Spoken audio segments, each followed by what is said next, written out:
எல்லாருக்கும் வணக்கம். இந்த வீடியோ பதிவு எதுக்குன்னா, ஒரு 2 முக்கியமான விஷயத்த உங்ககிட்ட தெளிவுபடுத்துறதுக்காக தான்.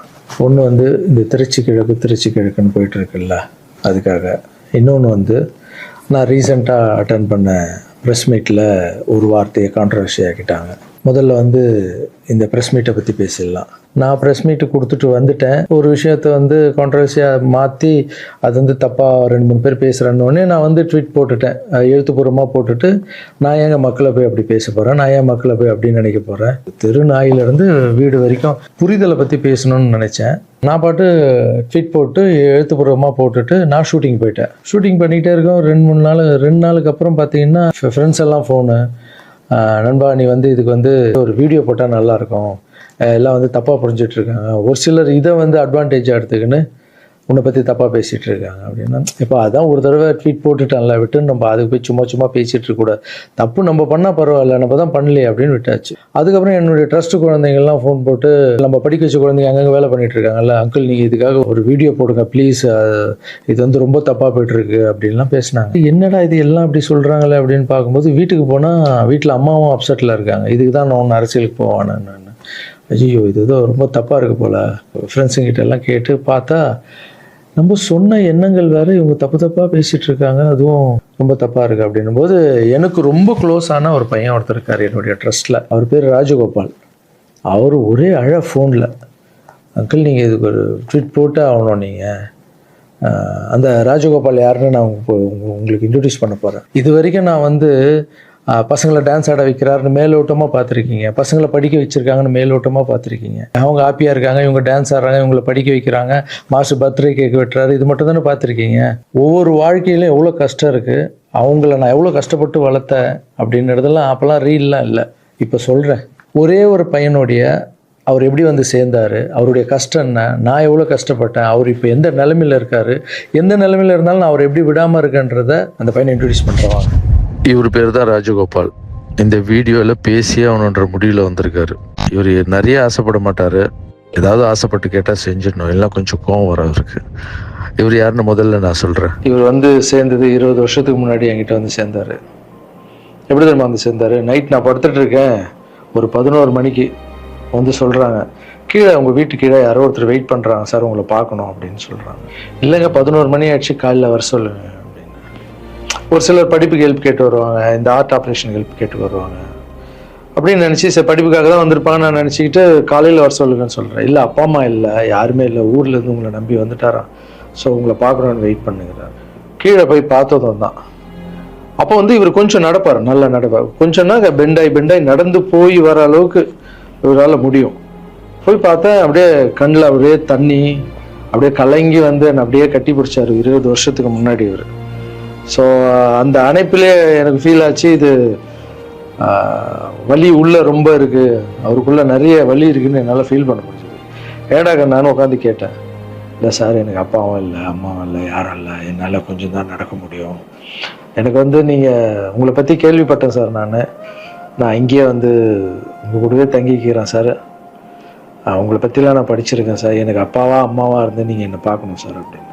அந்த நைட் டைமு, அவருடைய பேகு, நடக்க முடியாத ஒரு சூழல் அப்படியே பார்த்து, அப்போ தான் நான் ஆரம்பித்து, சின்ன குழந்தைங்க இருக்காங்க, பெரியவங்களை எப்படி சேர்த்துக்கிறது உள்ள, குழந்தைங்க கூட போய் எப்படி நம்ம இவங்கள மிக்ஸ் பண்ணுறது, இந்த டவுட்டெல்லாம் இருக்குது மைண்டில், இதெல்லாம் ஓடுது. எல்லாம் சின்ன பசங்களாக இருக்காங்க, இவர் பெரியவராக இருக்கார், எப்படி உள்ள இதெல்லாம் போயிட்டு இருக்கும்போது கூட யோசனை பண்ணிக்கிட்டே இருக்கேன். பட் எது நடந்தாலும் இல்லை, கடவுள் அமைச்சிருக்காரு, அவ்வளோதான், சேவையே கடவுள், வாங்க நான் பார்த்துக்கலாம் அப்படின்னு அவர் அப்படியே உள்ளே கூப்பிட்டு போய் ஃபஸ்ட் டைம் சாப்பாடு போடுறோம் வீட்டில். அந்த பசியில் அவர் சாப்பிட்டது அதெல்லாம் கூட இன்னும் கூட எனக்கு ஞாபகம் இருக்குது. அந்த பசியில் சாப்பிடும்போது கண் கலங்கிட்டே இருந்தார், அவ்வளோ பசியில் இருந்தார் அவர். ஸோ இவருக்கு கீழே ஒரு ரூம் கொடுத்து, ஆஃபீஸ்க்கு போகிறதுக்கு முன்னாடி கீழே ஒரு ரூம் கொடுத்து, இவருக்குன்னு ஒரு செப்பரேட் ரூம் கொடுத்து, குழந்தைங்கள்லாம் உள்ளே இருப்பாங்க, இவர் மட்டும் ஆஃபீஸ்க்குள்ளே போகிறதுக்கு முன்னாடி ஒரு ரூம் கொடுத்து இங்கே தங்குங்கன்னொடனே அவர் அழுது எல்லாம் பயங்கர ஹாப்பியாக ஸ்டே ஆகிட்டார். அப்புறம் பார்த்தீங்கன்னா அப்படியே காலம்போது என் கூடவே இருக்காரு, ஹாப்பி, எல்லாமே மறுபடியும் இம்ப்ரூவ் ஆயிடுச்சு. ஒரு 3-4 வருஷத்துக்கு அப்புறம் ட்ரஸ்ட்டுக்கு நிறைய பேர் போகிறது இதெல்லாம் இருந்தது. அப்புறம் ஆஃபீஸில் உட்காரோன்னா இவர் ரூம் பக்கத்துலேயே இருந்ததால் நான் என்ன சொன்னேன்னா, கண்ணா நம்ம ரூம் நம்ம மேலே மாற்றிக்கலாம், ஏன்னா ஆஃபீஸ் இருக்குது, உங்களுக்கும் தூங்கணும், டிஸ்டர்ப் ஆகும், நிறைய க்ரௌட் வந்துட்டு போகிறாங்க அப்படின்னு கேஷுவலாக, நம்ம பிள்ளை தானே, நீ மேலே எடுத்துக்கிடா கண்ணா அப்படின்னு சொல்லிட்டு போயிட்டேன். திடீர்னு நைட்டு ஃபோன் வருது, ராஜகோபால் கழுத்தை அறுத்துக்கிட்டாரு, அவருக்கு ரத்தம் ஊற்றுதுன்னு. என்னன்னு புரியல. நானும் ஒய்ஃபு எல்லாம் பதறிச்சுட்டு ஓடணும். போய் பார்த்தா ஒரு பிளேடில் எடுத்து கழுத்தை அறுத்துட்டு இருக்காரு. என்னன்னு ஒர்க்கர்ஸ் கிட்ட கேட்டால் அவங்க சொல்கிறாங்க, இல்லை நீங்கள் கீழே ரூம்லேருந்து மேலே மாற்றிட்டீங்களா அப்படின்னு. பார்க்கறதுக்கு தான் இவர் விளையாட்டு போல மாதிரி இருப்பார், அமைதியாக இருப்பார், பயங்கர வால் இது. உடனே நைட்டு ஹாஸ்பிட்டலுக்கு அந்த சூழலை கொஞ்சம் நினச்சி பார்க்கல.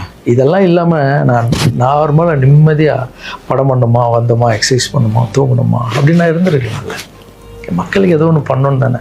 இந்த ஒரு பையனுக்கே எப்படி நைட்டெல்லாம் போய் ஹாஸ்பிட்டலில் உட்காந்து அவருக்கு என்ன ஆகுமோ ஏது ஆகும்னு பயந்து, அதுக்கப்புறம் கூப்பிட்டு வந்து எதுவும் ஆகலன்னு கண்ணா இப்படி பண்ணாதுன்னு அதுக்கப்புறம் தான் அவரே புரிஞ்சுக்கிட்டார். ஒரு மாதம் மேலே இருந்தவொடனே, ஆமாம் மாஸ்டர் கீழேன்னா எல்லாம் வந்துட்டு போவாங்க, எனக்கு தூக்கமே இருக்க, மேலே நிம்மதியாக இருக்கு மாஸ்டர், ஹாப்பியாக இருக்குன்னு. இந்த மாதிரி பசங்களுக்கு டக்குன்னு கோவம் வந்துடும். அதை புரிஞ்சுக்கணும். இந்த ஒரு பையனுக்கே இந்த ஸ்டோரி இருக்குது. அதுக்கப்புறம் இவர் என்ன பண்ணார், நல்லா நடந்திருந்த பையன் வெளியே போகாதுன்னு சொன்னால் என்ன கேட்காம ஏதோ வெளியே போயிருக்காரு. ஏதோ ஒரு இடத்துல போய் விழுந்து பேக் போனு அடிபட்டுருச்சு. அவ்வளோதான், ஆப்ரேஷன் பண்ணாதான் இவரால் உட்காரவே முடியும்னு சொல்லிட்டாங்க. சரி, ஒரு ஹாஸ்பிட்டல் நான் டிசைட் பண்ணி ஆப்ரேஷன் போனாலும் நான் இந்த ஹாஸ்பிட்டல்லாம் ஆப்ரேஷன் பண்ணிக்க மாட்டேன், நான் காவேரி ஹாஸ்பிட்டலில் தான் ஆப்ரேஷன் பண்ணிக்கன்னு சொன்னார் அவர். ஏன்டா அது காவேரி ஹாஸ்பிட்டல்? அந்த டைமில் வந்து கலைஞர் ஐயா இருக்கார்ல, அவர் வந்து அந்த ஹாஸ்பிட்டலில் உடம்பு சரியில்லாமல் இருந்தார். இவர் அந்த நியூஸ்லாம் பார்த்துட்டு காவேரி ஹாஸ்பிட்டல் தான், சிஎம்லாம் இருக்காங்கல்ல, அதான் பெரிய ஹாஸ்பிட்டல், அங்கே தான் எனக்கு வேணும் அப்படின்னு. என்ன பண்ணுறது, தம்பி போல புள்ள மாதிரி வந்துட்டாரு. அதே காவேரி ஹாஸ்பிட்டல் கூட்டு போய் அங்க ஒரு டாக்டர், இப்போ டாக்டர் பேர் என்ன கண்ணா? ஷாம் சுந்தர் டாக்டர். இப்ப கூட போய் பார்த்துட்டு வந்தீங்கல்ல? இப்ப கழுத்துக்கு அவர் ப்ராப்ளம், இப்ப போய் பார்த்துட்டு வந்திருக்காரு. உங்களுக்கு ஆபரேஷன் எத்தனை நாள் ஆச்சு, எத்தனை வருஷம் ஆச்சு? 5 வருஷம் ஆச்சு. 5 வருஷத்துக்கு முன்னாடி அந்த காவேரி ஹாஸ்பிட்டலே போய் இவருக்கு ஆபரேஷன் பண்ணி, இதெல்லாம் பப்ளிசிட்டி பண்ணணும்னு சொல்லியிருந்தா கீழே விழுந்தது போட்டிருக்கணும், ஆபரேஷன் டாக்டர் எப்படி பண்றாருன்னு போட்டிருக்கணும். ஆபரேஷனுக்கு அப்புறம் என்ன தெரியுமா நடந்தது? அதுதான், ஆபரேஷனுக்கு அப்புறம் இவரால் நடக்க முடியாது, ஒரு ஆளை போட்டு தான் பார்த்துக்கணும்னாங்க. அப்புறம் இவருக்கு ஒரு அம்மா வேலைக்கு ஆளை போட்டோம் இவரை பார்த்துக்கிறதுக்கு வீட்டில். இதெல்லாம் என் சொந்த வீட்டில் வளர்க்குறேங்க, நான் ஃபர்ஸ்ட் வாங்கின வீட்டில் வளர்க்குறேன். ஆமாம், இதெல்லாம் என்ன சர்வீஸ்? மக்களுக்காக பண்ணுறது. மக்கள் பணத்தால் தான் நான் நல்லா இருக்கேன். மக்களை போய் நான் தப்பாக பேசுனேன்னு சொன்னோன்னே வலிச்சிருச்சு. எங்கள் அம்மாவே வீட்டுக்கு போகிற அழுதுட்டாங்க, இதுக்கு தான் நீ அரசியலுக்கு போவானான்னு சொன்னேன். ஒரு பையனுக்கு எப்படின்னா எத்தனை ஃபிசிக்கல் சேலஞ்சு நீங்கள் பார்த்துருப்பீங்க, என்னெல்லாம் நடந்திருக்கும் என் லைஃப்பில். அதோட 60 குழந்தைங்களுக்கு என்னென்ன ப்ராப்ளம். ஒரு குழந்தைக்கு கொரோனா வந்து எல்லா குழந்தைக்கும் கொரோனா வந்து. இப்போ தான் வந்து ட்ரஸ்ட்ல எல்லா பசங்களும் பெருசாகிட்டாங்க, ஒரே ட்ரஸ்ட்ல இருக்கக்கூடாதுன்னு பசங்க அங்கங்கே படிக்க வச்சு அவங்க பாட்டி வீட்லேயே அங்கங்கே இருக்காங்க. இப்போது ஒரு வாரத்துக்கு முன்னாடி தான் ஃபாதர்ஸ் டே வந்தது. நான் வளர்த்த குழந்தைங்க எல்லாரும் எனக்கு வந்து செலிப்ரேட் பண்ணுறாங்க. இன்னும் நம்ம இங்கே தானே வளர்ந்தோம், அப்பா தானே வளர்த்தாருன்னு என்னை பார்த்து இந்த பூச்செண்டு கொடுக்கும்போதெல்லாம் எனக்கு அவ்வளோ ஒரு சந்தோஷம். அதனுடைய அன்பு பார்த்தீங்கல்ல, யாருக்காவது கிடைக்குமா? ஸோ இதெல்லாம் மக்களுக்கு மேலே வச்சுட்டு இருக்க அன்பு மட்டும்தான். நீ பேசணுமா? என்ன பேச போற? அதான் நான் அங்கிள் சொல்லிட்டேன் உன்னை பற்றி எல்லாமே. இல்லை, நான் உண்மையாக சொன்னேன். சரி சொல்லு. இது வந்து யார் நம்ப மாட்டாங்க. இப்போ நான் வந்து பாதிக்கப்பட்டவன். சரி சொல்லு. நீங்க எப்படி பார்த்துட்டீங்கன்னா அந்த கடவுளுக்கும் எங்க அம்மாவுக்கு தான் தெரியும். இது நான் வந்து மக்கள் மாதிரி உங்களுக்கு நான் உண்மையாக சொல்றேன். நான் கும்பிட அனைத்து கடவுள் மேலானேயும் என்னை பெற்ற அம்மா மேலானேயும் சொல்றேன். இந்த பின்னாடி நிற்காதுல்ல, இவர் எங்க சார் மட்டும் இல்லை, எனக்கு அம்மா அப்பா எல்லாமே இவர் தான். எங்க அப்பா பெரிய கோடீஸ்வரர் அப்படின்னு என்னை வந்து நான் இப்படி வாழ்ந்துட்டேன் அப்படின்னு எங்க அம்மா என்னையும் அனாதையை விட்டுட்டாரு. எங்க அம்மா என்னை விட்டு போனதுக்கப்புறம் இந்த உலகத்துல எப்படி வாழ போறோம் அப்படின்னு ரொம்ப தயக்கமா இருக்கு.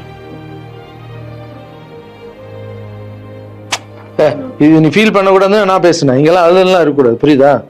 இல்ல டே ஆமா, இதெல்லாம் அழக்கூடாது. நீ ஸ்டாப் பண்ணி பேச வேணாம், நீ பேச வேணாம். நான் பேச ஆகணும். உனக்கு அடைக்கண்டா, தொண்டை அடிச்சுன்னா பிரச்சனை. என் உயிரை போனாலும் பரவாயில்ல, என்னை என் உயிருக்கு கொடுத்து நீங்க இப்போ எங்க அம்மா எங்க எப்படி 10 மாசம் சுமந்து பெற்றாங்களோ அது மாதிரி இப்போ நான் உயிரோட உங்க முன்னாடி இருக்கேன்னா இந்த இவரு கொடுத்த தைரியமும் இவரு கொடுத்த 10 லட்ச ரூபா செலவு பண்ணி தான் நான் இப்போ உட்காந்துருக்கேன்.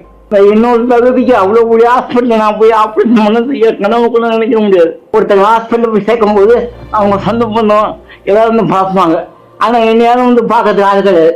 ஆனால் என் மாசு அந்த ஒரு கோலை கூட தெரியாம டெய்லி வந்து பார்ப்பாரு. போதும் உங்க பேர் ஆல்ரெடி கழுத்து வலியில இருக்க, ரொம்ப பேச எமோஷனல்லாம் டிஸ்டர்ப் ஆகும். உங்களை கிட்ட போய் சொல்றது இந்த உலகத்துக்கு நான் வந்து நீங்க எப்படி சொல்லி நான் போனா கூட பரவாயில்ல. ஏன்னா உங்களை எல்லாரையும் தப்பா பேசுறேன், எனக்கு ரொம்ப கஷ்டமா இருக்கு. சரி சரி, அதெல்லாம் புரிஞ்சுப்பாங்க கண்ணா. அதெல்லாம் மக்கள் தப்பா பேசல, தப்பா பேசுற மாதிரி பண்றாங்க. நான் சொந்த வீட்டை கூட எங்களுக்காக கொடுத்துட்டு போய் வாழ வீட்டுல போயிருந்தாரு. இந்த காலத்துல அப்படி யாருங்க செய்வா?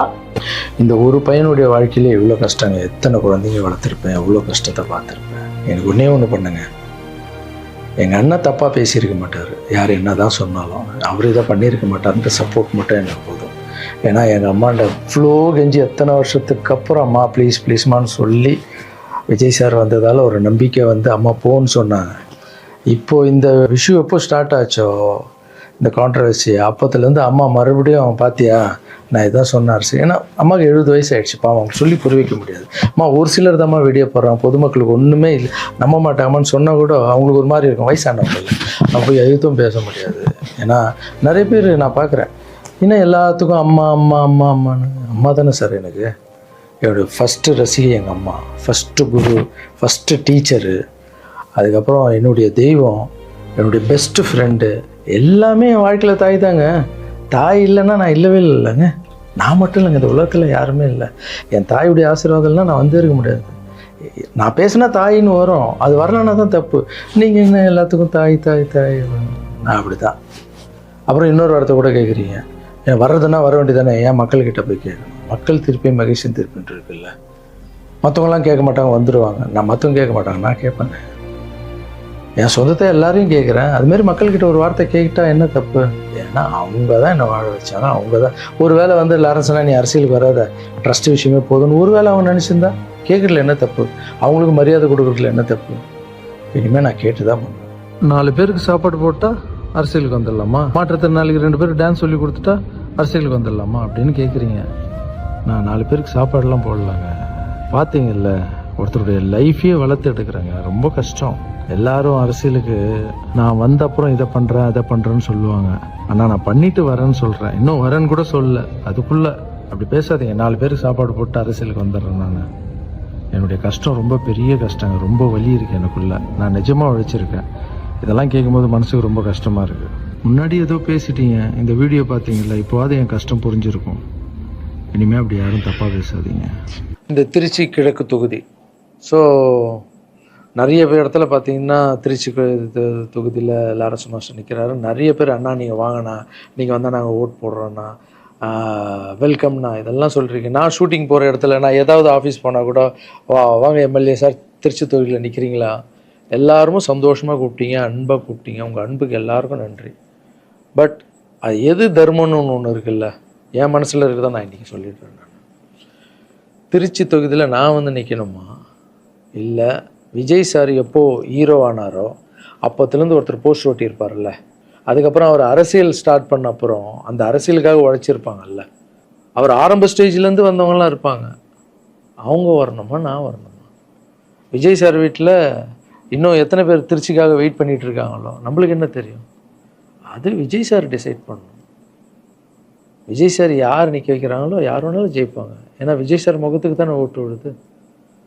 ஸோ அந்த இடத்துல போய் நான் போய் நிற்கிறதுன்றது அது தர்மமே இல்லைல்ல. யாரோ ஒருத்தர் விதை போடுவாங்க, அங்கே செடி முளைக்கும், அதுக்கு வேலி கட்டுவாங்க, அதை பாதுகாப்பாங்க. ஒரு மரம் ஒன்று வரும், அந்த மரத்தில் ஒரு பழம் வரும், அந்த பழத்தை நான் எடுத்து சாப்பிட்ணுமா, விதை போட்டவங்க சாப்பிட்ணுமா? ஒரு வேளை நம்ம போய் சேரணும்னா எப்படி தெரியுமா சேரணும்? ஃபஸ்ட்டு உறுப்பினராக போய் சேரணும். உறுப்பினராக சேர்ந்து அந்த கட்சிக்காக 3 வருஷம் உழைக்கணும், 4 வருஷம் உழைக்கணும். கட்சியுடைய எல்லா நல்ல திட்டங்களையும் எத்தனை போய் வெளியே சொல்லணும். கடமையை செய் பலனை எதிர்பார்க்காதன்றது தான் என்னுடைய கோட்டை. உழைக்கணும். அப்புறம் கட்சி மேலிடம் பார்த்து சிஎம் பார்த்து நல்லா உழைக்கிறாங்க ஒரு போஸ்ட்டு கொடுத்தா அந்த போஸ்ட்டில் நம்ம இருந்து என்ன பண்ணணுமோ அதை பண்ணணும். அது தர்மம். நான் ஃபஸ்ட்டு என்னுடைய நிலைப்பாடை சொல்கிறேன். நான் எதுக்கு அரசியல் வந்திருக்கேன், ஏன் வந்திருக்கேன், யார் கூட போக போகிறேன் அப்படின்றத இன்ஃபார்ம் பண்ணுறேன். ஒரே ஒரு விஷயம் அவர்கிட்ட ஹெல்ப் கேட்க போகிறேன், எனக்காக இல்லை. எப்படி நம்ம ஹெல்ப் கேட்க போகிறேன்? கலைஞர் ஐயா இருந்தார், அவர் இருக்கும்போது நான் ஒரு சில குழந்தைங்கிட்ட ஆப்ரேஷனுக்கெல்லாம் ஹெல்ப் கேட்டேன், அவரும் பண்ணார். அதுக்கப்புறம் உதயநிதி ஸ்டாலின் சார், அவர்கிட்ட இப்போ தான் லேட்டஸ்ட்டாக ஒரு 2 மாதத்துக்கு முன்னாடி என்னுடைய மாற்றுத்திறனாளி பசங்க மல்லர் கம்பம் கற்றுக்கிட்டாங்க. மல்லர் கம்பம்னா ஒரு கட்டையை வச்சுட்டு அதுக்குள்ளே டான்ஸ் ஆடுறது கஷ்டப்பட்டு கற்றுக்கிட்டாங்க. அவங்களுக்கு ஷோஸ் எல்லாம் வேணும்னு அவர் நம்பர் என்கிட்ட இல்லை, கேட்டு வாங்கி ஒரு வீடியோ அனுப்பிவிட்டேன், அவ்வளோதான். அவர் என்ன பண்ணார்னா ஸ்டாலின் சார் சிஎம் சாருக்கு இதை அனுப்பி கேட்டு ஒரு வாரத்தில் சிஎம் சார் முன்னாடி ஆட வச்சுட்டாங்க. ஸோ அவங்கெல்லாம் அப்படி பண்ணியிருக்காங்க. அப்புறம் அன்புமணி ராமதாஸ் சார் பண்ணியிருக்காரு. நிறைய குழந்தைங்க ஆப்ரேஷன், அவர் ஹெல்த் மினிஸ்டராக இருக்கும்போது, நீங்களே நடிகராக இருக்கும்போது நான் ஒரு குழந்தைய கூப்பிட்டு வந்தேன், நீங்களே உங்கள் சொந்த காசை போட்டு ஆப்ரேஷன் பண்ணி அந்த குழந்தைய காப்பாற்றி கொடுத்து, நடிகராக இருக்கும்போதே ஒரு குழந்தைய காப்பாற்றிங்க. இப்போ சிஎம் ஆகிட்டீங்க, தைரியமாக வந்து உரிமையோடு கேட்பேன், ஒரு 1000 குழந்தைக்கு பண்ணு. 1000 நீங்கள் நினச்சா என்ன வேணால் பண்ணலாம் உங்கள் மினிஸ்டர்ஸ் கிட்ட சொல்லி. அது உரிமையோடு வந்து நான் போய் கேட்குறதில்ல, நியாயம் இருக்குது. அது சிஎம் பண்ணும்போது அதை வெளியே வந்து சிஎம் எனக்காக என் நண்பர் வந்து இத்தனை ஆப்ரேஷன் பண்ணார், இத்தனை குழந்தைங்க இந்த ஹெல்ப் பண்ணாருன்னு அப்போ பெருமையாக சொல்லிக்கலாம். நம்ம அதுக்குன்னு ஃபீல் பண்ணுறாதீங்க. அண்ணன் அரசியலுக்கு வரமாட்டார் போல். திருச்சி கிழக்கில் தான் நிற்கலன்னு சொன்னேன், அதுதான் தர்மம் இல்லைன்னு சொன்னேன், வேற எங்கேயும் நிற்கலன்னு சொல்லல. நிற்போம் பொறுமையாக, அடி மேலே அடி எடுத்து வச்சு. அவசரப்பட்டு என்ன இது சீக்கிரம் வாங்கலாம் அப்படின்னு சொல்கிறேன். என்ன காய்கறி கடையாக போய் வாங்குறதுக்கு? இவ்வளோ நாள் நம்ம உழைச்சி காப்பாற்றி வச்ச பேரெல்லாம் ஒருத்தருக்கு போய் சரண்டர் பண்ணிவிட்டு அவங்களுக்காக உழைக்க போகிறோம்னா அங்கே நம்மளுக்கு சீட்டு வேணாம், எதுவும் வேணாம், மரியாதை. எங்கே நம்மளுக்கு மரியாதை நல்லா கிடைக்குதோ, யார் கூட போய் சேர்ந்தா மக்களுக்கு நல்லது நடக்குமோ எல்லாம் திங்க் பண்ணி அழகாக பண்ணுவோம். ஏதோ ஈஸியாக கிடைக்குதுன்னு எம்எல்ஏ சீட்டில் வந்து உட்காந்துக்கிட்டு, இல்லை மினிஸ்டர் சீட்டில் உட்காந்துட்டு பதவி அனுபவிக்கிறதுக்காக வருவானா, என் சுயநலத்துக்காக வரேன்னா, இல்லை மக்கள் பின்னாடி வந்து நிற்கிறேன்னா, மக்கள் பிரச்சனைக்காக நான் வரேன். மக்கள் பிரச்சனைக்கு வர்றது தானே இங்கே கரெக்டான ஒரு விஷயம். இப்போ ஏதோ ஆசைக்கு ஏதோ கூப்பிட்றாங்க, அப்போ நம்ம போயிட்டு பதவியை அனுபவிக்கலான்றது தப்பு இல்லைங்க. அதுதான் என்கிட்ட ஆல்ரெடி இருக்கேன், நான் சந்தோஷமாக தானே இருக்கேன், என்கிட்ட எல்லாமே இருக்கேன். மக்கள் பிரச்சனைக்காக நம்ம வந்து எங்கே போகணும், யார் கூட போகணும், எப்படியாப்பட்ட அரசியலை கையில் எடுத்தால் மக்களுக்கு நல்லது நடக்கும்ன்றத நல்லா திங்க் பண்ணி பொறுமையாக நானே உங்களுக்கு இன்ஃபார்ம் பண்ணுறேன். 2 படம் போயிட்டு எவ்வளோ சீக்கிரம் சொல்ல முடியுமோ நான் உங்களுக்கு சொல்கிறேன். தேங்க்யூ. சர்வீஸ் இஸ் காட், மாற்றம் சேவையே கடும். பாய்.